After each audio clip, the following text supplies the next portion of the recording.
Siento la demora, pero estamos listos. Quiero empezar presentarme. Soy Joseph Kahn, funcionario principal de producción en Sega Networks. Sega Networks es una división de móviles dentro de la Organización General de Sega.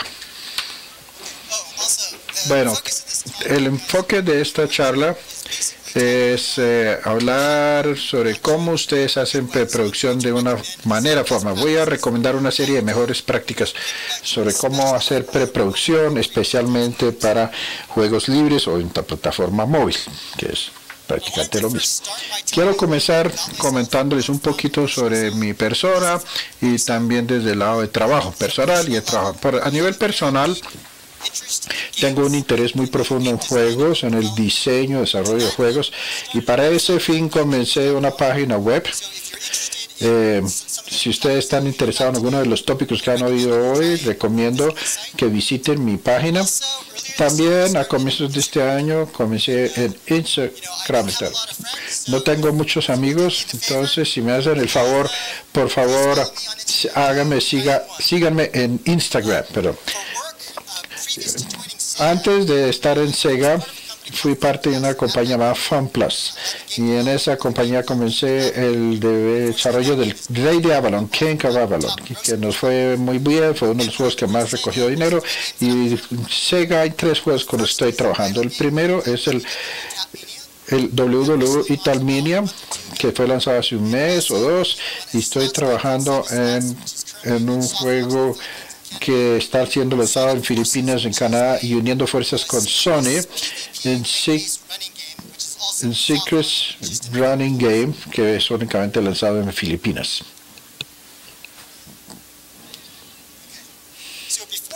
Antes de comenzar esta charla, quiero exponer en contexto y darles algunos antecedentes o información antes de entrar en las recomendaciones específicas. Y quiero comenzar con 3 aseveraciones. La primera aseveración es que, en mi opinión, las prácticas de preproducción tienen un impacto crítico en el desarrollo y el juego y dictar, si se quiere, el éxito o no de ese juego en un futuro.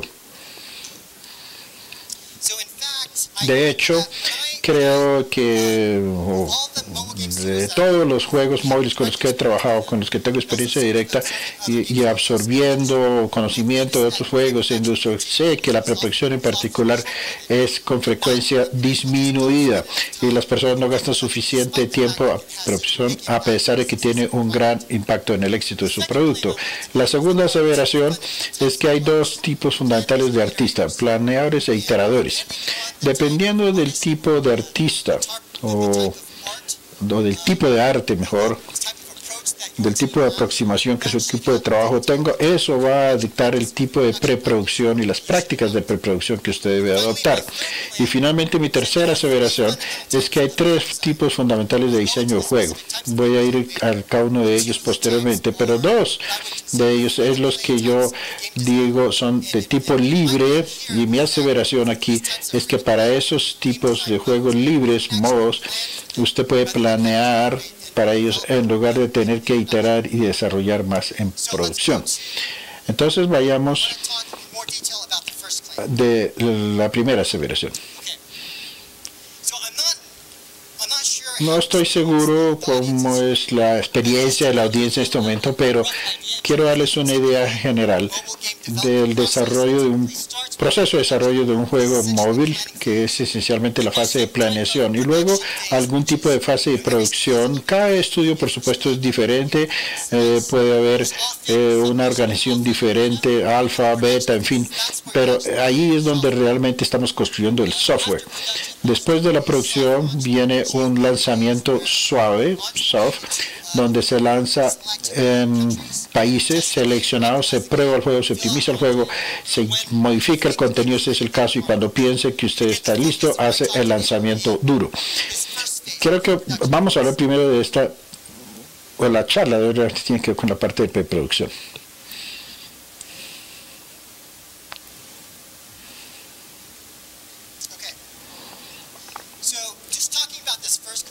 En cuanto a la primera aseveración sobre la importancia de la preproducción, quiero contarles algunas de las características que hacen que los estudios sean exitosos. He tenido la fortuna de trabajar con varios de ellos y algunas de esas características que he visto en lo largo de todos estos estudios, yo diría que se resumen en 8. La primera es tener buenas prácticas de preproducción, que es el enfoque de la presentación de hoy. El segundo es tener unos líderes funcionales, pueden ser el EPM, producción o un ingeniero líder. Estos líderes o leads tienen que ser particularmente fuertes.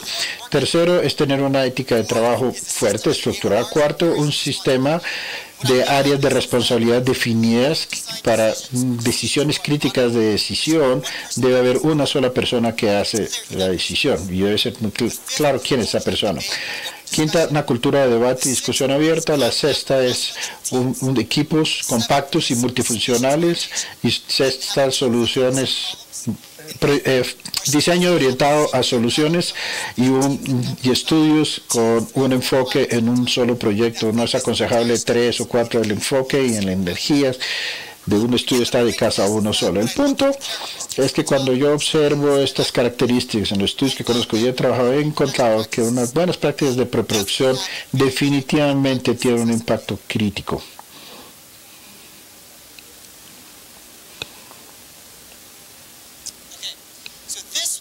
Esto es un estudio que fue publicado en Gamasutra y el tema fue qué fue lo bueno y qué fue lo malo. Y básicamente es un estudio que estudió 155 post-mortem o fracasos.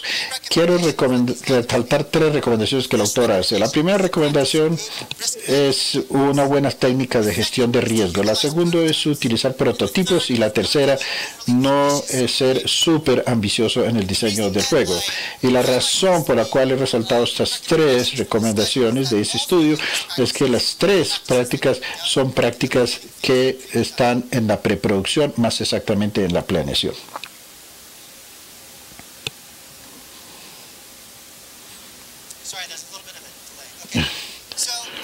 Bien, también para apoyar mi aseveración de qué tan mal puede una preproducción impactar un producto, mi aseveración es que los procesos de preproducción pueden costarle un estudio hasta $35 millones. Y la base de esta aseveración es más demora.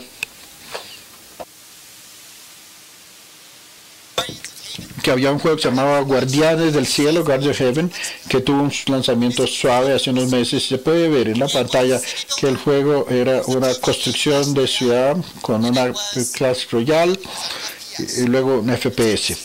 Este es un juego que la compañía decía que había costado $35 millones de inversión. Construir un juego que es Clash Royale, Cat Deer Hunter, todos los 3 empacados en uno solo.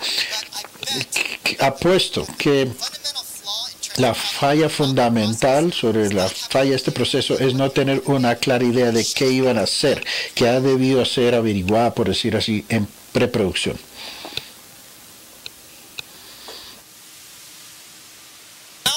Ahora quiero ir a la segunda aseveración y esta es una que habla de 2 tipos fundamentales de auditorio.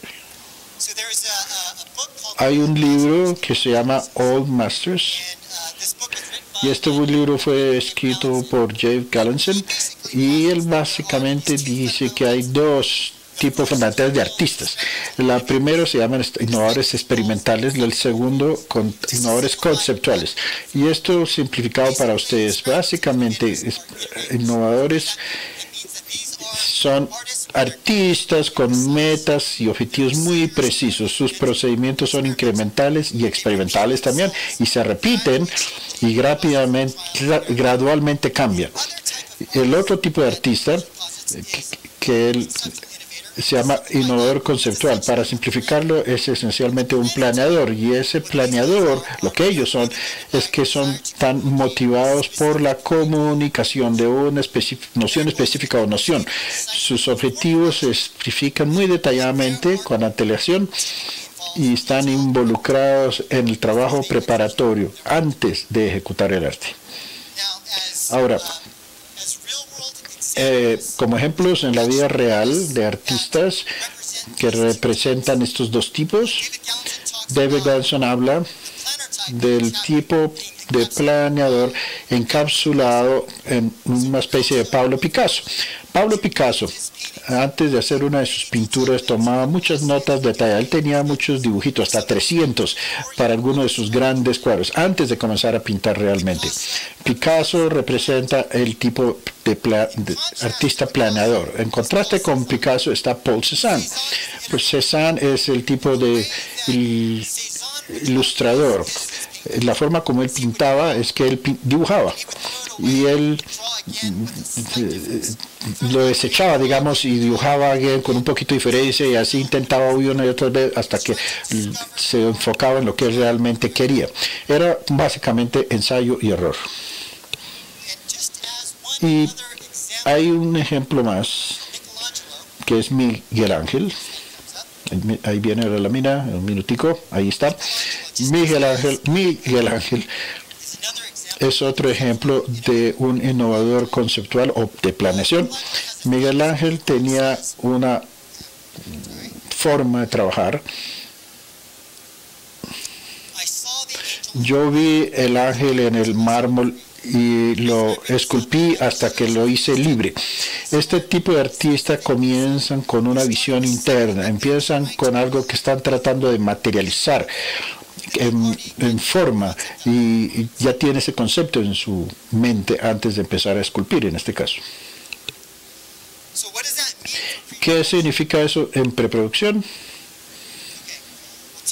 Bueno, típicamente significa que si usted es un artista tipo de planeador, mucho de lo que hace está basado y si usted es más de ilustración, también por supuesto en preproducción, pero es en las etapas más tempranas, ¿no? Como yo les dije, ensayo hasta que descubre qué es lo que quiere hacer. Las máquinas en Word y la forma como operan es que diseñan cada una flujo, cada pantallazo, y si es muerto el artista hoy en día por un bus, digamos así, los desarrolladores ya tienen toda la documentación que necesitan para completar el trabajo. Eso en contraste con el otro tipo de artista, donde tiene la oportunidad de conocer los creadores y ellos describen el proceso. Empiezan con un prototipo y luego empiezan a iterar en pasos incrementales hasta que finalmente logran lo que quieren. Esto, como les digo, es un proceso de ensayo hasta que logran lo que finalmente quieren. Esa fue mi segunda aseveración. Y ahora quiero hablar de la tercera aseveración, que habla de los 3 diferentes tipos de diseño de juego.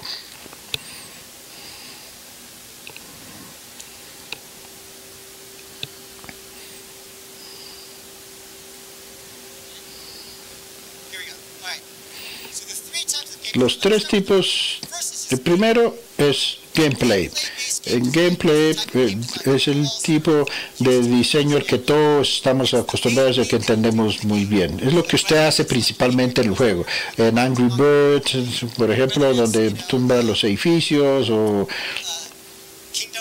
en Kingdom Rush, Royal Marine, donde el objetivo es hacer algo divertido. El objetivo aquí, el modelo económico que se afilia mejor, es lo que se llama el modelo de venta por unidad, donde usted paga un precio específico y juega el juego. Con la proliferación del free to play, del libre jugar, se unieron otros modelos. El primero es el diseño de sistemas, que se refiere a los sistemas que impactan el juego, pero que no son realmente parte del juego. A medida que usted progresa en el juego, usted puede actualizar sus personajes y los va involucrando. Como ejemplo de imagen aquí, de Clash Royale es un ejemplo, y usted va ganando pues puntos, tarjetas, y no es parte del objetivo del juego ganar esos puntos, pero refleja cómo usted va progresando y también impacta la monetización que usted va a obtener del juego. Y el tercer tipo de diseño es probablemente la forma que es menos entendida y menos madura en nuestra industria, y ese es el diseño de juego social. Lo que quiero decir con social es que como diseñador usted trata de motivar o sacar emociones mejor para lograr ciertas acciones específicas, emociones como quiero ser famoso, quiero tomar ventaja, que quiero soledad. Entonces, para un juego como estos, usted puede ser famoso ante miles de personas por ganar, y las personas saben quiénes son ustedes. Y si usted se une en alianza y paga un IP, todos los miembros de su alianza van a tener como una pequeña participación. Algunas de estas mecánicas le impiden dejar el juego, y este es el tipo de mecánicas o acciones que están incorporadas que hacen que el juego sea social, porque hay muchos que participan. Aquí en Machine Zone usted puede ver personas que gastan hasta $5,000 construyendo su propio ejército en el juego, y alguien llega y los destruyen, y usted ha perdido todo lo que ha invertido en ese, y luego gastan $10,000 para vengarse de esa acción destructora. Lo que típicamente vemos para sistemas de juegos sociales es que este tipo de juego está asociado con el modelo, hasta cierto punto, de juego libre. Y para darles más ejemplos de juegos con algunos enfoques especiales de diseños, como Subway Surfers, muy divertido, muy casual, digamos. Este es un juego enfocado a libre. Hero Star, que es un juego basado en sistema, que es popularizado, de muchos sistemas PED, de tarjetas, y que también otro enfocado en el social, y hay otros que juntan esos tres conceptos o dos conceptos. Clash Royale, que es muy innovador, y hay un enfoque muy fuerte en la parte social por la retención de las cajas de tesoro. Esto fue una innovación de la plataforma móvil. Bien, entonces esto era para darles un poco de contexto antes de describir el sistema de preproducción que yo recomendaría. Y antes de eso, y antes de llegar a las recomendaciones específicas, quería hablarles acerca de algunos errores graves que cometen algunos estudios en la fase de preproducción.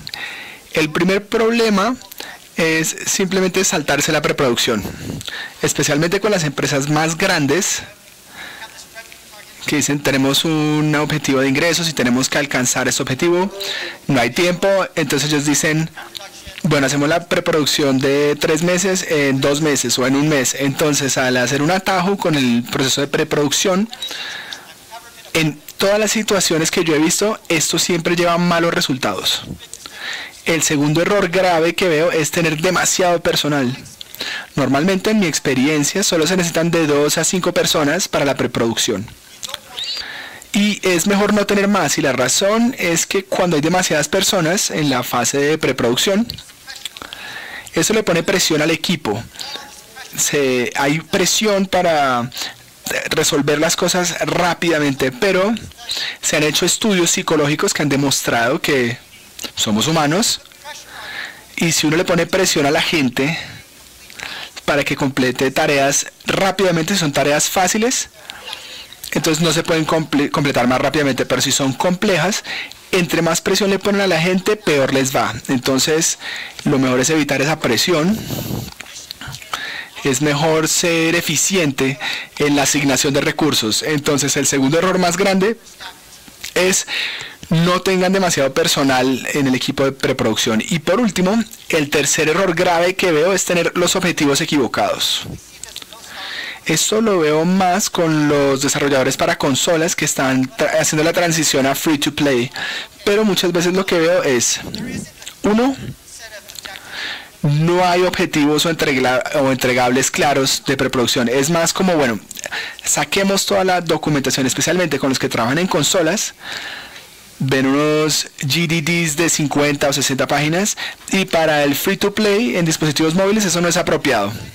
O por otro lado puede ser como, bueno, vamos a ver qué vamos a hacer.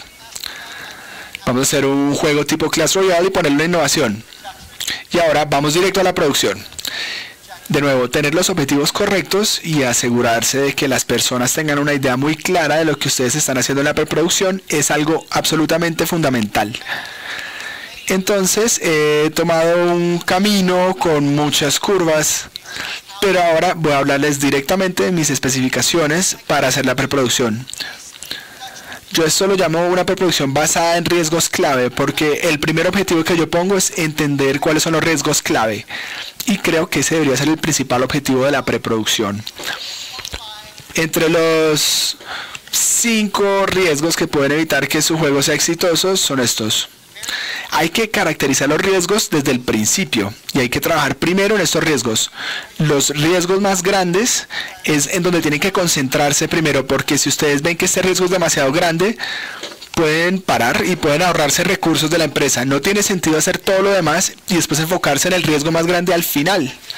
El segundo objetivo es tener una visión de producto clara. Es importante que todo el equipo, cuando empieza la producción, es importante que el equipo tenga una buena idea de lo que están construyendo. Entonces, que todos estén al tanto y ser muy claros acerca de lo que están construyendo es muy importante. Hay que tener una visión de producto muy clara. Y el tercero, la tercera recomendación es tener un caso de negocio muy sólido. Es un negocio, hay que alimentar al equipo y hay que asegurarse de que la economía unitaria de su juego sea positiva. También les voy a hablar más de esto.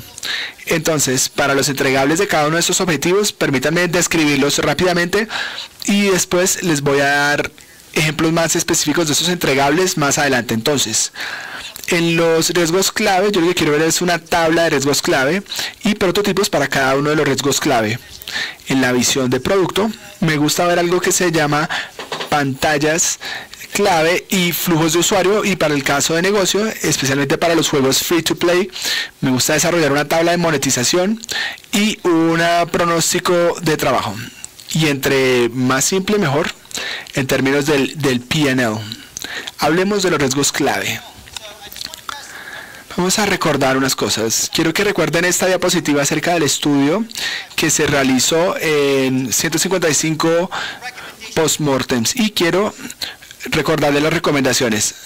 Primero, hay que tener buenas técnicas de gestión de riesgos. Segundo, utilizar prototipos. Y por último, no sean demasiado ambiciosos con el diseño del juego. Eso está bien alineado con la práctica que yo les recomiendo. Entonces, básicamente, lo mejor que se puede hacer con esta metodología es construir lo que yo llamo una tabla de riesgos clave. Es muy sencilla, básicamente es una hoja de cálculo en donde están los principales 5 riesgos y lo que se hace es, para cada riesgo se crea un prototipo para combatir esos riesgos para que por lo menos puedan caracterizar los riesgos mejor. Felizmente podrá mitigar los riesgos, pero por lo menos les va a dar un mayor entendimiento acerca del nivel de riesgo. Entonces, permítanme darles ejemplos muy específicos y les pido disculpas por este texto tan denso. Permítanme contarles acerca de estos ejemplos.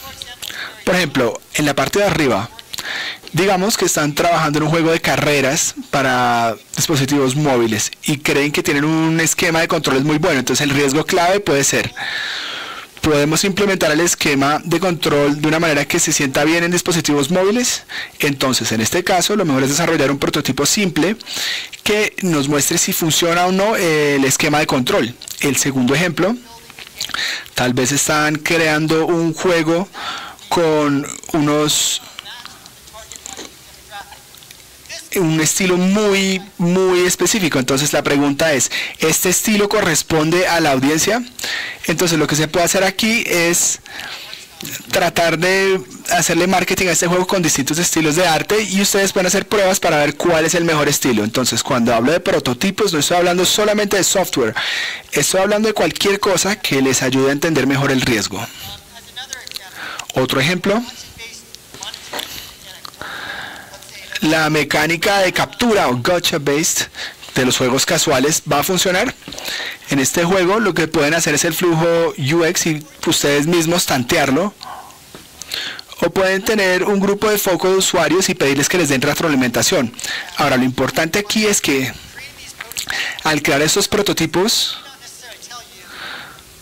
puede que no les digan si hacerlo o no. Eso es lo que ustedes interpretan con la construcción de prototipos, pero por lo menos debe ayudarles a caracterizar mejor cuál es el riesgo. No voy a hablar de los otros ejemplos, pero con todo gusto les puedo contar de estos más adelante después de esta conferencia. Entonces, como un ejemplo del mundo real, yo mencioné que uno de los juegos que lanzamos recientemente era un juego idle que se llamaba WWE Tap Mania.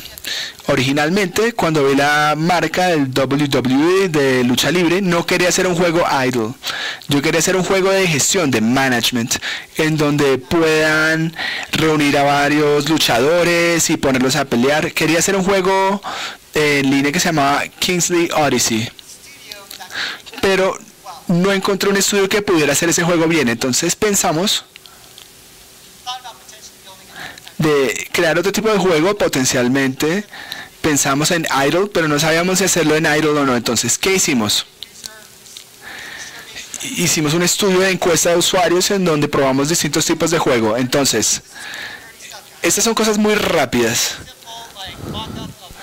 Una maqueta muy rápida de lo que es el juego de idle y una descripción del juego, un juego de gestión o de management y otro de lucha. Y lo que vimos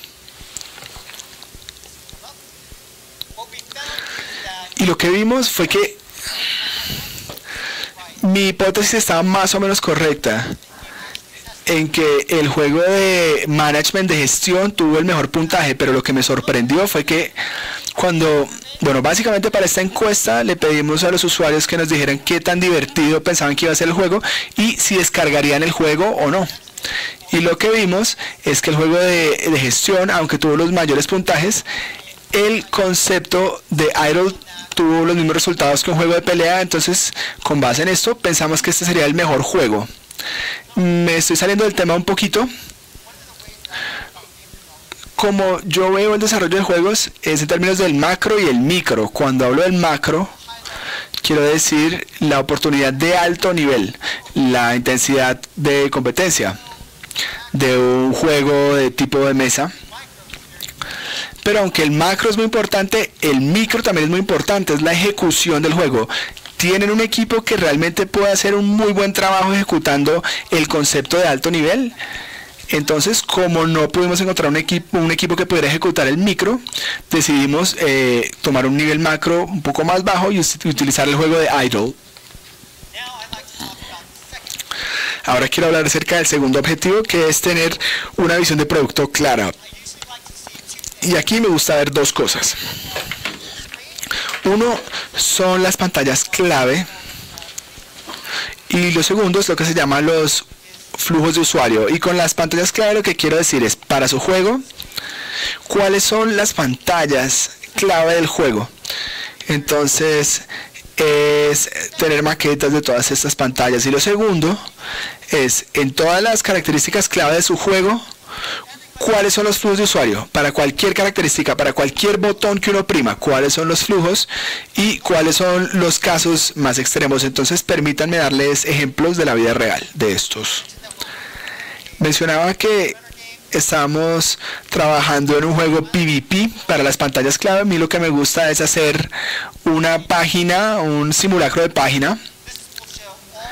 Esto muestra todas las pantallas clave del juego y tener una visión general de todas las pantallas que hay. Esto les da un sentido de que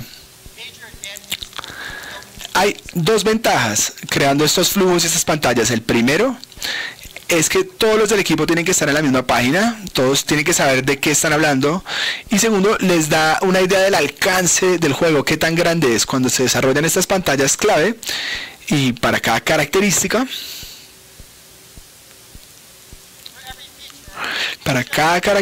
se muestra qué hace cada botón. Y ahí tienen un mejor sentido, una mejor idea del alcance de su juego y de todas sus características. En especial, yo diría que uno de los errores que veo más seguido es esta característica de alianza en los juegos móviles. Cuando están en la etapa de planeación y digamos que el ingeniero principal está tratando de calcular el tiempo principal para una característica de alianza, hay un par de frases que deberían describir cuál es esa la característica, y normalmente esto no es muy preciso. En cambio, si van a hacer alianza, ustedes tienen que decir, bueno, tienen que poder unirse a una alianza, tienen que poder salirse de una alianza, tienen que poder nombrar un líder. Están todas estas características que la gente subestima, y cuando uno construye el flujo y cuando no tienen el alcance y el tamaño correcto de lo que están haciendo, y así van a poder calcular con más precisión qué le toca hacer al equipo de ingeniería.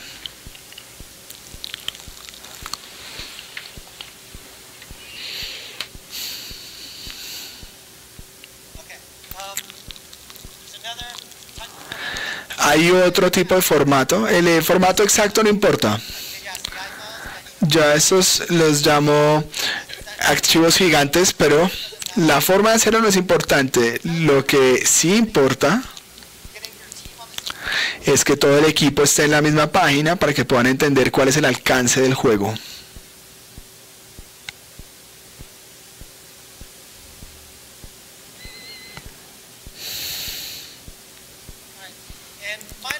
Y por último, en cuanto al tercer objetivo, quería hablar acerca del caso de negocio. Entonces,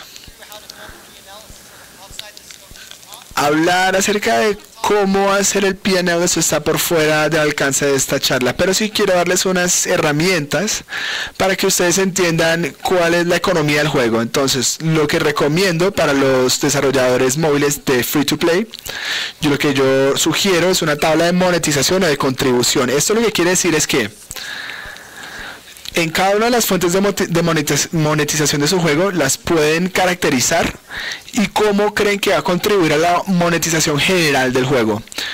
Entonces, esto para mí lo más sencillo es hacerlo en una base de ARPDAO, y en este punto van a poder tener una buena idea de cuál va a ser su retención si crean un juego exitoso en su categoría. Entonces, con una tabla de monetización y con los hitos de retención, por lo menos deberían poder desarrollar un buen pronóstico en cuanto al valor de la vida del juego. Y lo mejor es asegurarse que si están creando un juego, el juego debería ser rentable.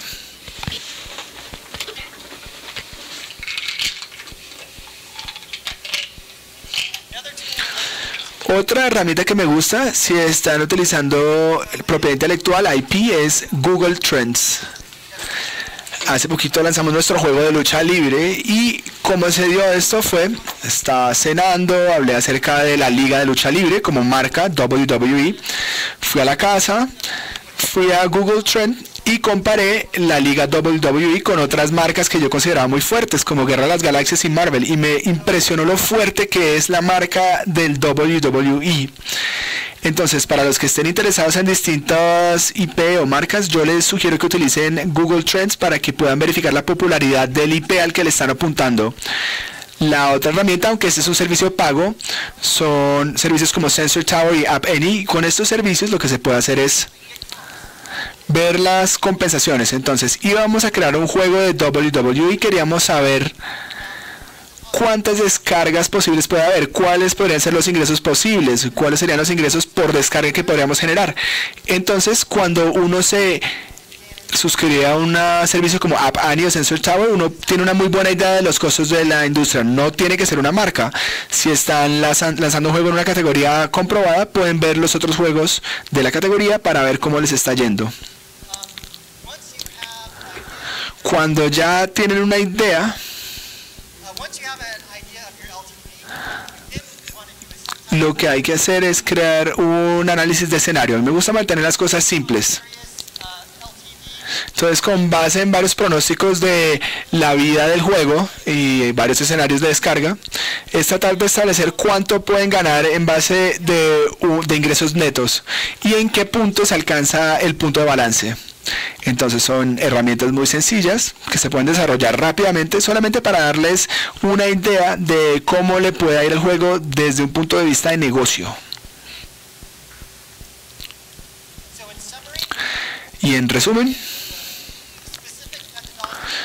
la metodología específica que yo recomiendo en la preproducción es una que involucre los riesgos clave, que se aclare la visión del producto y la creación del caso de negocio. O sea, la forma exacta de hacerlo puede ser distinta, pero el mensaje principal que les quiero transmitir a todos es que yo quiero que consideren cuidadosamente la preproducción, dedíquenle tiempo a la preproducción. Hagan a conciencia la optimización de la preproducción, porque esta es la etapa en donde tienen poquitas personas, tal vez tengan muchas cosas en papel. Cuando lleguen a la producción, va a ser 100 veces más caro que si hacen las iteraciones en la fase de preproducción. Y con esto, realmente llega al final de mi charla. Muchas gracias.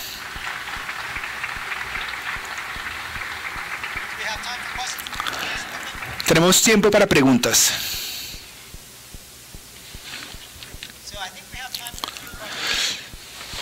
Bien, creo que tenemos tiempo para algunas preguntas. Si alguien tiene una pregunta.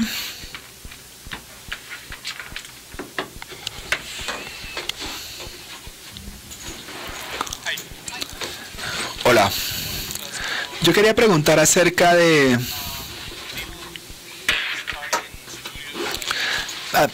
los estudios pequeños. Pueden trabajar con estos modelos, pero ¿qué pasa si no tienen el dinero para pagar los CPIs? Y estas métricas ARPU, si no tienen personal de más de 500 o 1000 personas. Entonces la pregunta es, ¿cómo se puede entender cuál es el capital de personal? Más bien, los estudios pequeños que tienen un CPI de 100 personas como máximo, ¿cómo pueden hacer esto? Entonces, si ustedes piensan en una gráfica, en términos de volumen en el eje X y CPI en el eje Y, normalmente hay un aumento exponencial a medida que se incrementa el volumen contra el CPI. Entonces, si ustedes son un estudio pequeño con pequeños costos y pueden mantenerse en la escala pequeña de la curva de CPI, pueden crear un negocio rentable, mientras que un equipo más grande, donde tienen que gastar más del lado del CPI, de hecho es un desafío más grande para ellos poder llegar a un punto de balance.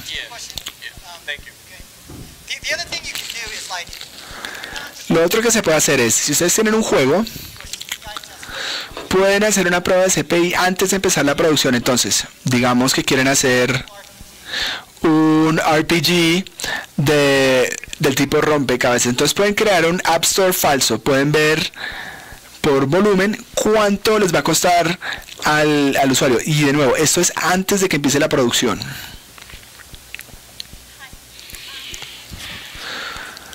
Yo quería preguntar rápidamente, ¿cuánto debería tardar la fase de preproducción? ¿Cuál sería el tiempo óptimo? Yo creo que eso depende del tipo de juego. Si ustedes están copiando un juego existente y simplemente le están poniendo una pequeña iteración nueva, tal vez no deberían dedicarle tanto tiempo. Digamos, Star Wars Galaxy of Heroes. Eso son los sistemas de Heroes y el gameplay de Guerra de las Galaxias. Entonces ellos no tienen mucha innovación, realmente es un juego de IP, entonces tampoco necesitan mucho tiempo de preproducción. Si van a hacer Iron Marines, tal vez tengan que dedicarle más tiempo a saber cuál es. Entonces realmente depende del juego específico y de la situación específica. Pero entre mayor sea la innovación, más tiempo tendrán que dedicarle.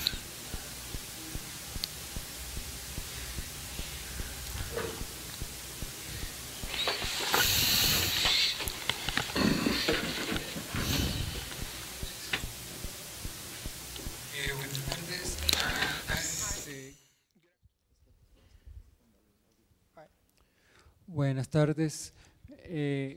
Mi pregunta es, usted estaba hablando sobre riesgos, sobre que uno debe hacer como una tabla de riesgos para ver cómo mitigar. ¿Existe algún estándar o algún sitio donde uno pueda consultar tipos de riesgos para el desarrollo de software o de juegos como tal, juegos de software? La pregunta es, cuando uno está haciendo una tabla de riesgos clave, ¿hay estándares o comparaciones de los riesgos de la industria? Y la respuesta es no existe. Creo que cada juego es único, cada juego depende de la situación y depende mucho de ustedes como desarrolladores o artistas. Ustedes tienen que establecer cuál es el riesgo y después tienen que interpretar los resultados bien. Porque incluso se hacen pruebas de encuestas de usuarios, como artistas tal vez tengan que ignorar algunos resultados. Entonces, la práctica de entender y caracterizar los riesgos clave es una mezcla de arte y ciencia. Desafortunadamente no existen estándares de la industria todavía. ¿La pregunta?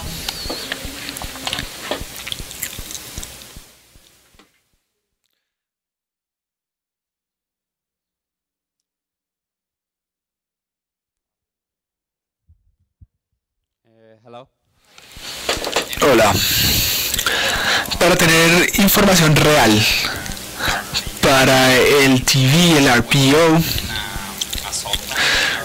¿usted recomendaría hacer esto en una etapa temprana, un soft launch? Creo que el soft launch para la retención de datos es buena. Sin duda, si quieren información tienen que hacer el soft launch. Normalmente los países de primer nivel como Estados Unidos, Canadá van a tener un mejor desempeño, pero pueden hacerse una idea. Normalmente la retención debería ser más próxima que la monetización, pero si necesitan métricas según el juego, yo haría un soft launch lo más pronto posible.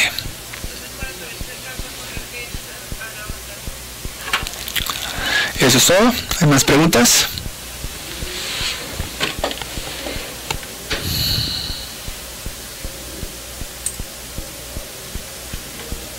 ¿Cuál es su idea de futuro?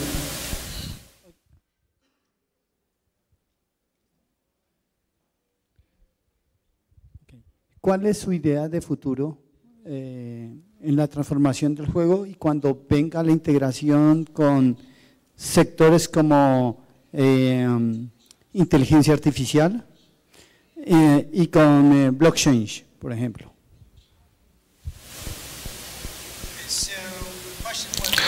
Bien, la respuesta es ¿qué pienso acerca de la transformación de la industria de los videojuegos, especialmente respecto de la inteligencia artificial y blockchain? Entonces, en cuanto a blockchain, de hecho no tengo ni idea, no sé nada de blockchain. Creo que la inteligencia artificial nos va a ayudar a construir mejores experiencias de juego en el futuro, pero no podría decirle cómo va a ser.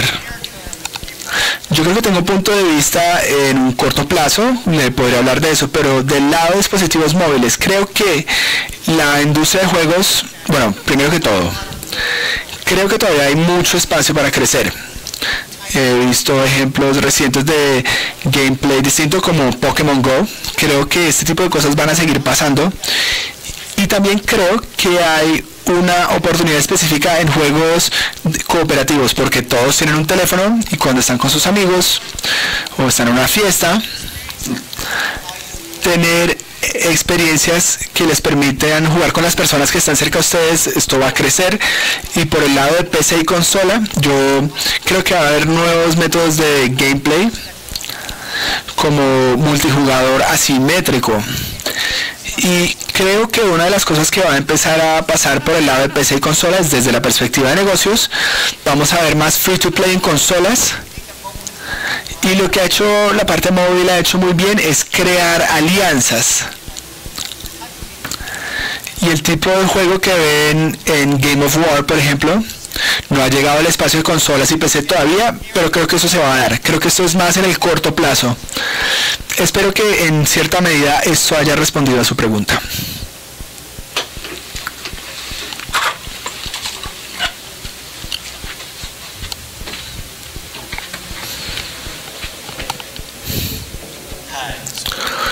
Hola. Entonces, usted trabaja con Sega. Trabajo con Sega. ¿Usted vio el éxito de Sonic Mania?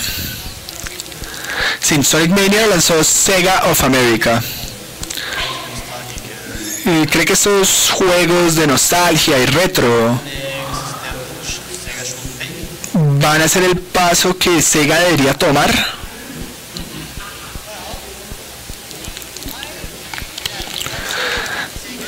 Yo creo que el siguiente paso que debería dar Sega, bien, el nombre Sega quiere decir, es una abreviación de juegos de servicio, Service Games.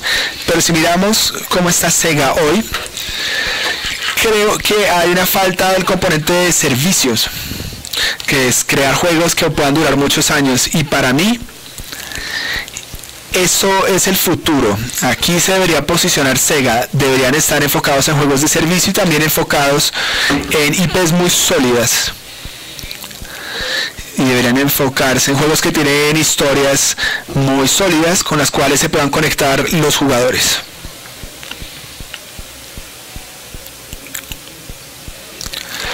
Bien, si no hay más preguntas, creo que hemos terminado. Muchas gracias.